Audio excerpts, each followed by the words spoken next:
Ça jase à Lyon avec Alexis André. Bonjour à tous pour ce nouveau numéro de Ça jase à Lyon. Je reçois ce matin Samy Benjama, l'animateur jeune au centre social Eugénie Coton de Vénissieux, et vous êtes accompagné de John Quadjo du groupe Humanité en Marche. Messieurs, bonjour. Bonjour. Dans moins d'un an, les élections présidentielles auront lieu en France. Elles seront suivies des élections législatives. Alors pour inciter les habitants des quartiers à s'inscrire sur les listes électorales, un centre social et culturel de Strasbourg a créé ce qu'on appelle le challenge citoyen auquel vous participez à Vénissieux.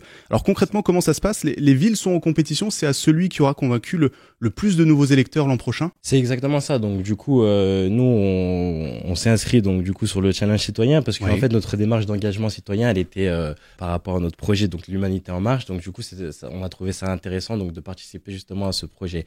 Donc après l'idée forcément, c'est bien évidemment d'inscrire le maximum de personnes, enfin du moins de sensibiliser et de dire que voilà, ils ont la possibilité de voter et qu'ils se saisissent de cette chance en fait. Et surtout cette compétition, c'est une compétition positive parce que elle peut que nous tirer vers le haut pour les habitants des quartiers populaires en fait, qui nous tient à cœur pour nous, notre groupe Humanité en marche, et pour plus largement les quartiers populaires et le centre social des Maguettes. Et alors ces habitants des quartiers populaires, comment ça marche ? Vous allez les démarcher, vous allez les voir chez eux, vous allez les voir sur les marchés, vous allez les voir au centre social ? On les sollicite donc dans notre moi personnellement dans mon travail quotidien, c'est-à-dire que je suis beaucoup sur le terrain, notamment avec les éducateurs de prévention, donc on est en partenariat, on travaille beaucoup ensemble. Donc sur le terrain, on sollicite les jeunes, notamment les jeunes aussi, on leur parle de justement qu'ils ont la possibilité, qu'ils ont un pouvoir d'agir, et ce pouvoir d'agir, c'est justement via le vote sur le quartier, en dehors, sur le centre social quand ils viennent au centre social.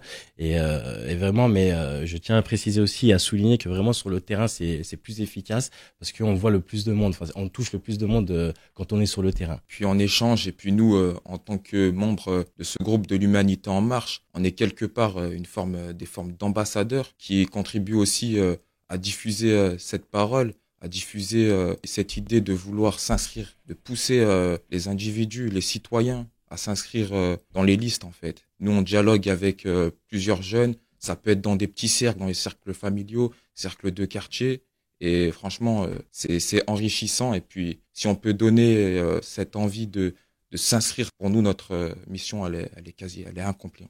On va parler des chiffres qui fâchent, ceux de l'abstention, puisque aux dernières présidentielles en 2012, c'était 25% d'abstention à Vénissieux. Finalement, ça reste assez correct quand on regarde ceux de Neuhoff à Strasbourg qui ont lancé le challenge citoyen. Eux, c'était 20% de participation. Et puis alors, il y a ces chiffres, c'est les derniers, ceux des élections régionales en décembre. Là, par contre, c'est plus lourd, 57, 68%. Qu'est-ce que vous disent les personnes qui refusent d'aller voter? Pour eux, en fait, le problème pour certains, c'est que ils voient pas trop de changements, en fait. Pour eux, en fait, le fait d'aller voter, il va pas y avoir de changement dans leur vie, en fait. C'est ça le problème, et c'est ça qu'on essaye de leur inculquer.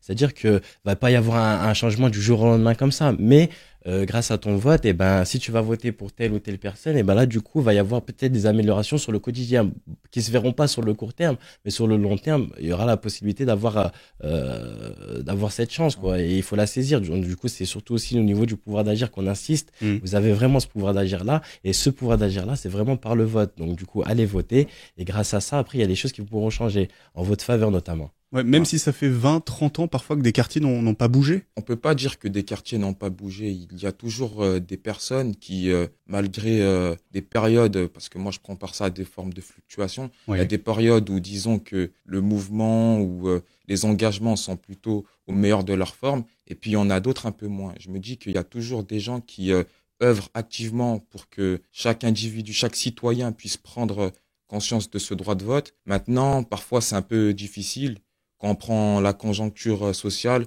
économique du pays, et puis de ces quartiers pour une échelle plus locale, il y a des individus, des citoyens qui se sentent pas vraiment représentés. Ça, c'est une réalité qui résume parfois, l'échiquier politique en un jeu de deux parties. Ça fait que ça aussi, c'est parfois difficile qu'on aborde cela avec eux. Maintenant, on perd pas espoir. Il faut toujours continuer à œuvrer, et puis comme on dit, on plante les graines, on récolte toujours après. Est-ce qu'il y a un profil type de ces personnes qui refusent d'aller voter, qui sont un peu désabusées par la politique? Est-ce que ce sont principalement des jeunes ou des chômeurs, ou est-ce que toutes les personnes, toutes les catégories sont représentées, toutes les origines? Je pense qu'il y a à peu près toutes les catégories. John, tu confirmeras, mais après c'est vrai que au sujet des jeunes, donc du coup on voit qu'ils n'ont pas conscience en fait du fait d'aller voter, ça peut changer les choses, ça peut améliorer leur quotidien. On aimerait, l'abstention, on n'a pas vraiment de piste d'interprétation. Parfois, on peut dire que c'est juste un choix de sanction ou quoi. En fait, je dirais qu'aussi le problème réside dans le sens où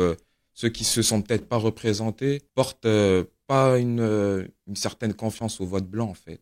Et ça, je dirais que c'est plus à une échelle plus grande, en fait. Et c'est ce qui fait que dans certains quartiers aussi, il y a des personnes qui ne vont pas voter, ou parfois c'est le manque d'information dans les démarches. D'autres ont perdu leur carte d'électeur, d'autres ne l'ont pas reçue. Ça fait que par ce challenge citoyen, nos confrères de Neof ont proposé cette compétition positive qui est intéressante pour nous, car ça propose une facilité à l'inscription sur les listes, pouvoir aussi avoir accès à sa carte d'électeur dans un délai bref. Vous avez évoqué, John, le problème d'identification par rapport aux membres de la classe politique. C'est vrai qu'il y a finalement très peu de personnes qui se présentent, qui sont issues de la diversité auquel on peut s'identifier dans certains quartiers.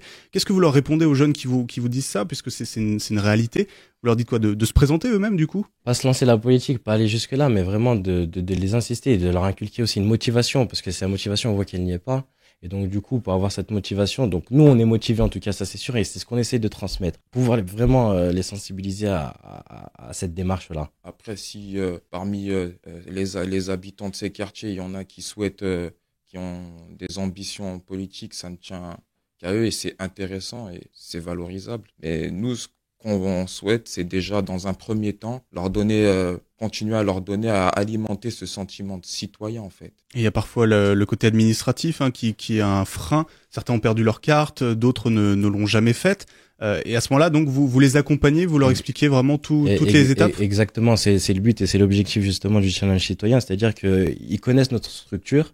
Donc c'est plus simple pour eux de venir chez nous et de pouvoir justement faire face à ces problèmes donc administratifs. Donc du coup, on va les accompagner, on va leur montrer le chemin justement pour accéder à cette liste électorale. Et alors, comment le challenge citoyen se met en place au Minguettes? Est-ce que des événements, des animations sont prévus dans les prochains mois? Parce que vous avez jusqu'à décembre. On a jusqu'à décembre, exactement. Donc, c'est surtout sur la sensibilisation. J'insiste encore sur ce mot. C'est vraiment l'idée, c'est vraiment d'aller vers le citoyen, d'aller vers l'habitant des Minguettes, justement, et de faire ressurgir ce côté citoyen qu'ils ont et qu'ils ont tendance parfois à oublier. Et par rapport à Humanité en Marche, alors, il y a des synergies à trouver, des alliances? Exactement. Donc, du coup, nous, pour ce projet-là, en fait, l'idée de ce projet, c'est d'organiser donc des projections débats autour du film de la marche où beaucoup de ces idées ressortent par rapport à ce film, donc au terme d'égalité, de citoyenneté, etc. Donc du coup, nous, grâce à ce film, on peut échanger. On a la possibilité d'échanger énormément, donc avec les habitants, qu'ils soient jeunes, moins jeunes. Certains ont peut-être connu la marche, qui est partie de l'émission. Exactement. Donc c'est pour ça, c'est ça aussi qui est intéressant, notamment grâce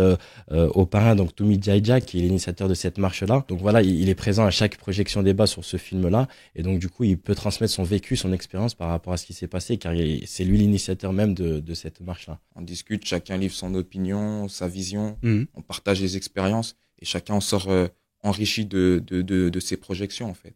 C'est une compétition qui est positive, le challenge citoyen, mais forcément, qui dit compétition dit objectif. Il y a à peu près un peu plus de 60 000 habitants à Vénissieux, la moitié qui est inscrit sur les listes électorales.